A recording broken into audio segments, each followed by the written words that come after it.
kesho itakuwa tarehe 3, lakini huna uhakika kama unaweza ukapata matokeo mazuri mbele ya Azam, na unapocheza mbele ya Azam huna uhakika wa kupata ushindi wala huna uhakika wa kupata sare kutokana na ubora wa timu yao. Ni mechi ambayo unaweza ukafungwa mapema tu na vizuri kutokana na ubora aliyokuwa nao Azam FC. Kwa hiyo ni mechi ambayo haizungumziki kwa maneno mepesi. Ni mechi nzito kweli kweli.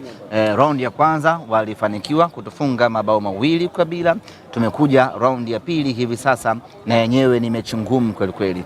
Kinachoweza kutupa imani kidogo ama matumaini kidogo ni namna ambavyo timu yetu imeboreka kuelekea katika mchezo huo.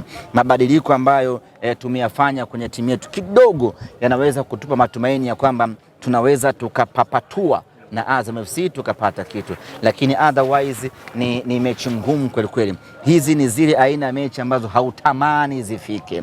Ni mechi ambazo ukilala ukiamka ukisikia imesogezwa mbele alhamdulillah, asante Mungu, lakini unakuwa umechoma tu sindano ya ganzi, ikiisha maumivu yako pale pale. Kwa ni mechi ambazo sema kweli zinakunyima usingizi, ni mechi ambazo zinakutia mawazo. Ni mechi ngumu, lakini tutakwenda kujiandaa kadri tutakavyoweza, twende tukawabishie Azam FC. Hujamuona Elie Mpanzu leo, umeona maneno ya waje huko mtandaoni wanaanza kunong'ona. Vipi situation ya Elie Mpanzu? Elie Mpanzu ni majeruhi kama ilivyo kwa Ino Loemba pamoja na Baraka Mongosi.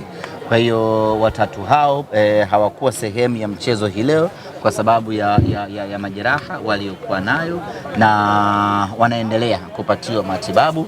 Tusubiri kama kutoka kuna taarifa mpya yoyote kutoka hapa kuelekea mechi ya Azam FC tutawajulisha. Kwa hiyo tusiwategemee mechi ya. Lakini Elie Mpanzu anadai kudai, wanasema kwamba leo hajaonekana kwa sababu amegomea, nataka pesa zake za usajili za mkataba wa usajili juzi mpaka pewa. Ni taarifa ya inasemaje taarifa?